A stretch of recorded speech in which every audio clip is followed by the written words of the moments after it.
freaking good afternoon, everybody. This is a study guide regarding called the Middlegame. I was white, and my opponent was a nominal human player, freaking into 11. Black before the rest of the game is Master Stockfish. The theme is resilience, calculation, and forge standard. Disclaimer and context before we get started. This game was not played from the starting position. Moves 1 through a minute, and I played against a human opponent who resigned at move 11. Moves 11 through 57 to rooms against Master Stockfish to test conversion techniques. My objective is simply to demonstrate that a one position against a perfect defender requires more than mental toughness than the open. It requires so much more. Phase 1 is simply just a setup. E4, D5 is getting the defense. E takes D5, putting my pawn as a poison pawn to gain the tempo on the queen, and then to strike for the center immediately. Black plays the best move in this position, knight c3, to attack the center and to not allow my pawn to overstep. I believe we play knight f3. Forget black response to a looking to, let's see.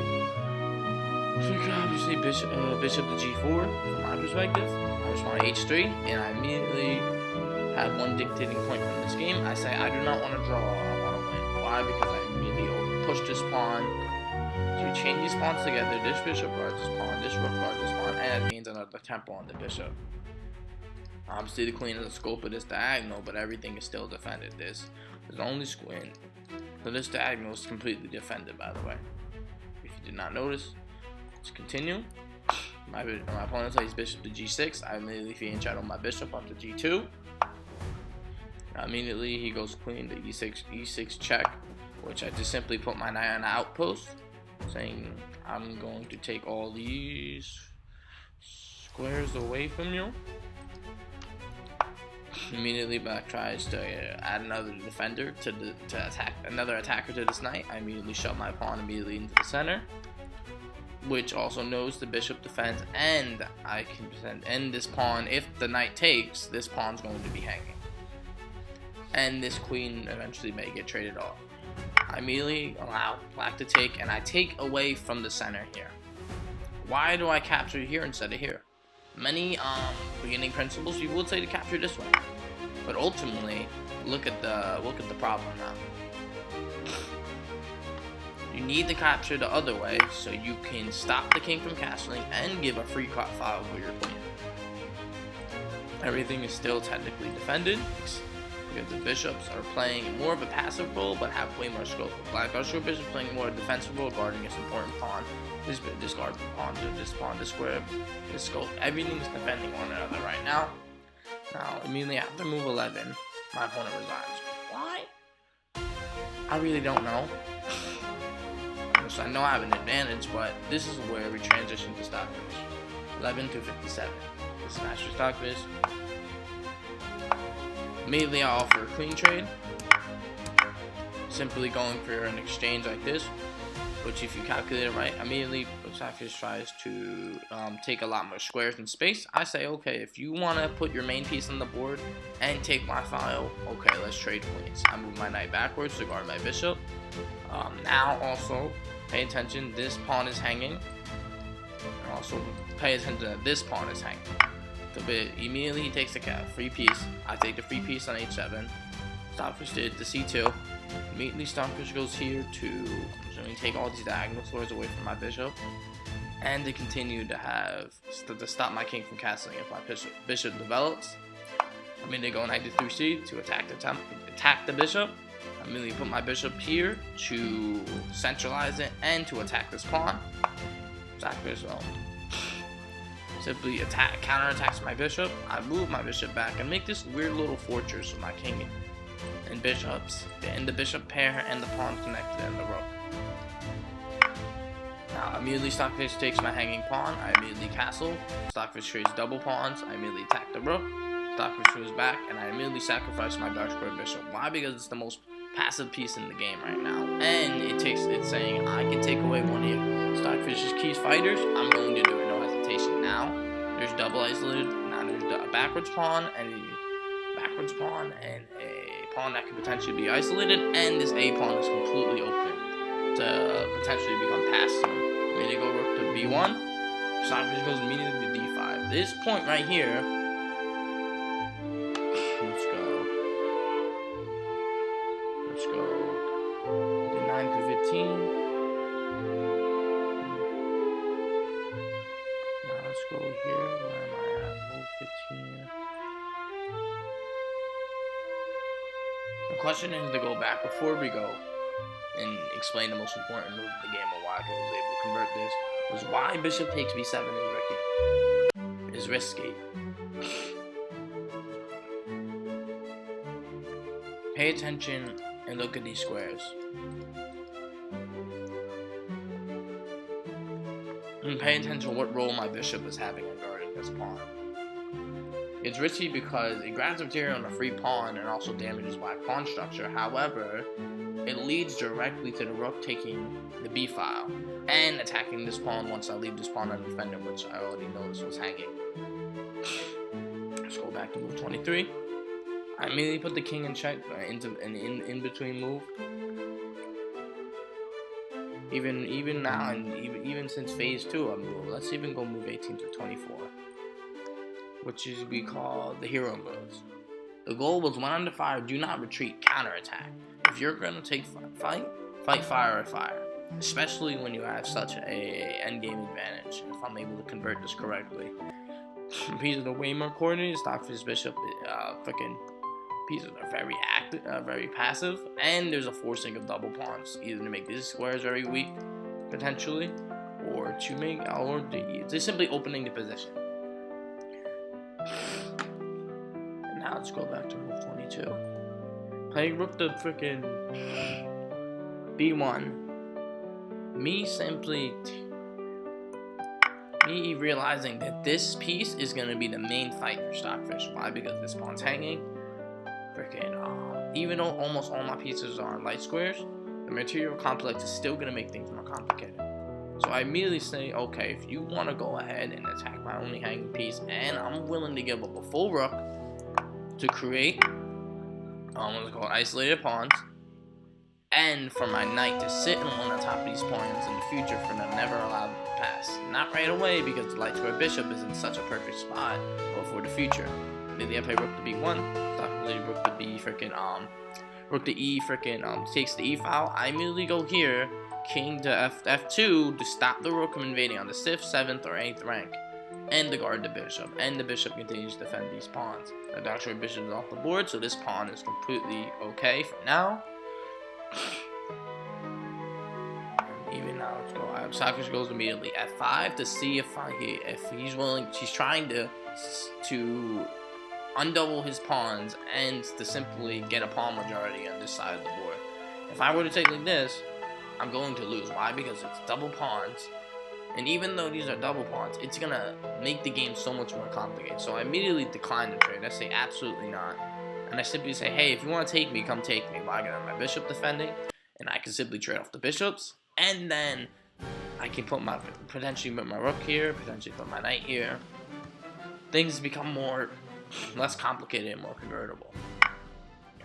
Immediately Stockfish takes. I take back with h takes g4 because simply my bishop was playing more of a defensive role, so I didn't want to overstat. It's a 2 to 3 majority. However, I played this right. Look at this square that this bishop is guarding. If one of these pawns get traded off, this bishop has an important role of stopping this pawn from becoming passed, or potentially passed, or becoming just a very stupid nuance.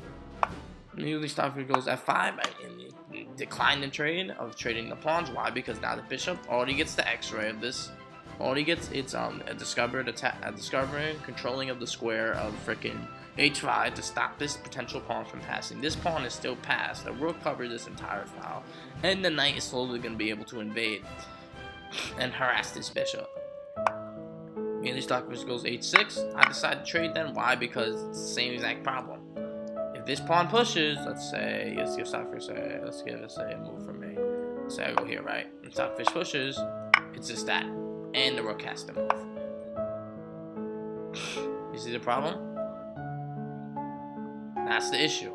And I just simply get behind this pawn, attack this pawn, and it just continues from there. Now let's stop.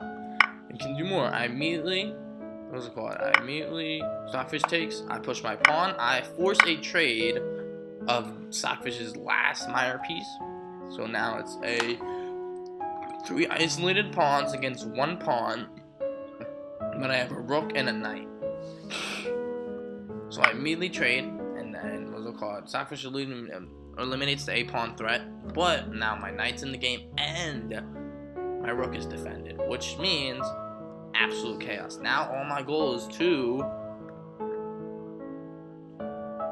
and let's even break down move 24 a bit more before we continue the rest of this game. Move 24, 10, 14, 18, and 6. Rook takes d6 is a sacrifice. I sacrifice the rook for the bishop. Why? Because it's the most active piece. The logic is I realize the bishop on these squares holding black's position together. The calculations, even though I lose points material-wise, I gain dominance. Black's king is now stuck and has no minor pieces to protect it. Mental note: this is the definition of a never give up. Instead of suffering passively against the bishop, I eliminate the problem entirely.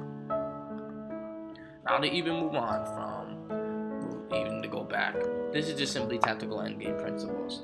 I stabilize, threaten pieces, defend pieces, not allow trades, capture hanging pieces, and I create a pass pawn that Stockfish has to constantly watch.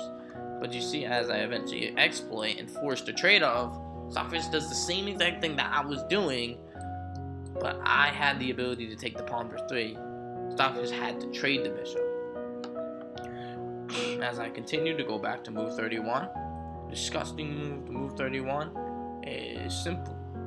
Is to simply continuously threaten this pass. Oh no, this is not the right one. Let me go back. Yes, immediately to a4. I create a pass pawn. I'm saying, hey buddy, you gotta take it. You gotta take this, or I'm going to promote and destroy you. So Stockfish takes the trade, even though he shouldn't. I immediately do a check. I immediately take these squares. And the rook has the 8th rank for now to potentially flank this pawn here later, this isolated pawn here later. Why? Because the bishop guards here, knight guards these squares, rook guards these squares, rook guards this b file, king guards these squares, and the bishop has the scope here too. So every single piece is coordinated and controlling specific important squares that I do not want black to get to. The knight on the c3, a4, and d5, it is nuance. I'm restricting the black king. I'm simply saying, hey, you can't attack my rook for free. If you want to go ahead and attack my knight, I'm going to discover check you, and because my bishop is here, these pawns, everything is just restricting Stockfish from running counterplay. To even continue, right, if Stockfish plays freaking c6, I could have did a discover check. However, I didn't not want to play fancy at all. I wanted to play an in-between move. Stockfish moves out the way. I check again. Stockfish moves out the way. I immediately now take an opportunity to get behind this pawn. Rook to h7. He decides to push the pawn. I immediately move my king and say, okay, I don't need to take with the bishop. Why? Because the bishop's doing an important job of keeping this knight anchored here, restricting black's movement, covering all these dark squares. So I simply say, let me move my king forward. And to Stockfish is literally just shuffling pieces because he knows it's lost. Like if Stockfish still won the fight, Stockfish would have took the rook. But he would have lost that poker 10. And this would have been basically a theoretical draw. Why? Because like it would have been a theoretical draw. Just to give it as an example, let's go back here. Knight, I simply get out the line of fire, check the king. Now I take the last pawn. I immediately block with the bishop, making a miniature fortress. Knight guards light squares, bishop guards light squares, king has all the pieces defended. Bishop has scopes of all these diagonals. This pawn is going to become passed and defended by the rook very, very soon. And immediately Stockfish goes a1. I continue to push the pawn, defend with the rook, move my rook out the way, and I go for a promotion. Queen freaking goes here. Why does Stockfish do this? To simply block. I don't immediately take right away and I say, hey, come take me. Stockfish moves out the way and says, nope, I don't want to take.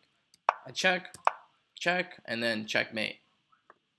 Why this is? Because knight guards both squares, king defends the knight, guards these 2 squares, rook guards his b file, freaking knight guards these squares, and the king is completely boxed in, the bishop is in danger, and the king cannot take away the bishop or block. So, This is the truly part of the backwards method. When I move 45, knight to c6 check, the king is completely trapped. It has nowhere beneficial to go, and I'm going to defend my knight. When I continuously do, when I cleared the f pawn, I defended the pawn always first and coordinated all my pieces. I took my time with the promotion, and I didn't have to force anything. I just made a textbook clean kill, a clean execution. Look at the geometry. The knight covers b4 and c7. Like I said, freaking b4 and b4 and c7. First c7, freaking Charlie 7. Not c4, c7. And the king covers c7. Knight guards freaking a freaking 7. My rook guards the entirety of the b file. My knight guards freaking a5. The bishop guard is attacking the king through freaking c4. The queen is just simply defending the rook. And it's just an absolutely disgusting checkmate.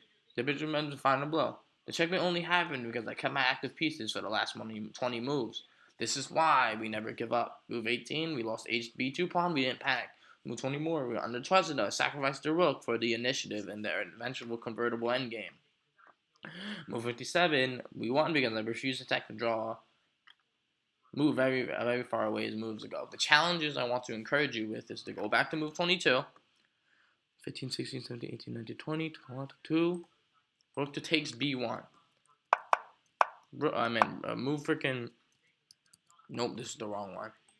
Oh, yes, wait, this it? Where the frick is. No, it's not correct.